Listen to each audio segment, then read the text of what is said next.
I'm trying to think back to the first time that I thought about writing this book, and I knew that I wanted to write a thriller about a mother and a daughter that was dysfunctional. Um, I write about relationships and dissecting relationships tend to be the thing that sparks an idea for me.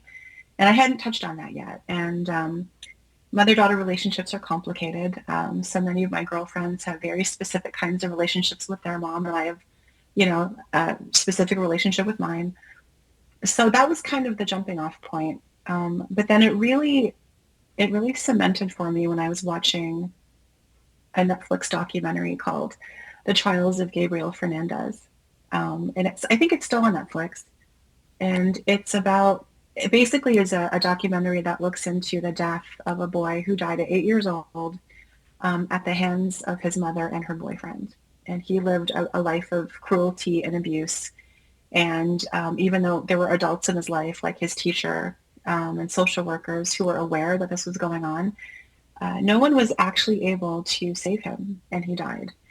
And as a mom, when I was watching this documentary, it was very, very hard to stomach. And when I finished watching it, I thought about it for days. And I started to wonder, like, if Gabriel had lived, if he had survived his really abusive mother, what would he grow up to be like? Would he be an abuser himself? Or would he have been able to break that cycle?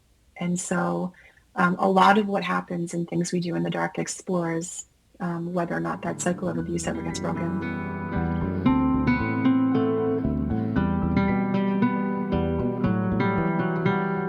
Ruby, as a writer, Ruby was really fun to write because Ruby doesn't care about anything or anybody but herself. And there's a freedom in writing a character like that who has no sense of personal responsibility, but she is a terrible person. She's a terrible mother. She has basically no redeeming qualities other than a tiny bit of self-awareness, as you said, about the fact that she's not a good mom, and that she has some sense of where that came from.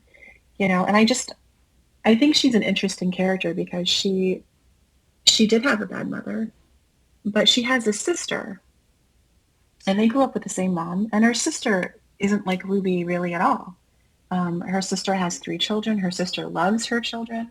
There's no, abuse in that household. Her boys are loved and cared for, whereas Ruby's daughter is neglected and hit and subject to all kinds of horrible things, which I won't spoil. But it's I think I just wanted to write a lot about the mom that I watched in that documentary because that mom, whose name was Pearl, so Pearl and Ruby, Pearl had no redeeming qualities. And I think if there was ever such a thing, and everyone has different beliefs, but if there was ever such a thing as an evil person, I think that Pearl would qualify.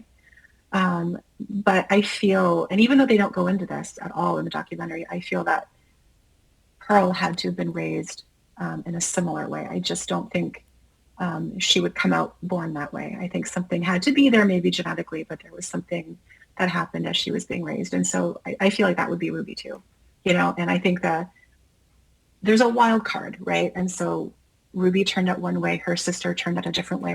They had the same bad mother. So, I just wanted to write about someone who who was evil, I guess.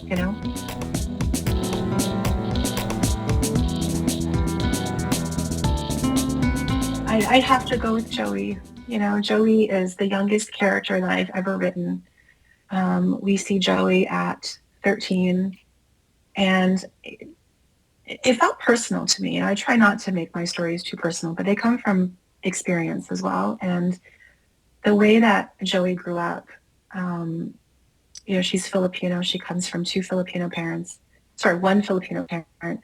And so she's judged by that, but she also doesn't speak the language. And her mom is determined that she will be Canadian and that she will go through the world as a Canadian woman, not necessarily as a Filipino woman. So she had kind of an identity crisis early on. And there's a little bit of that I can, I think, recognize having been born here to Filipino parents, where you look Filipino, people assume you speak the language and know the culture, and you don't necessarily because you're growing up here, in Canada. So, but I loved writing her. There's a sweetness to her and a survivor instinct that she has, um, that I connected with and that I really wanted to express.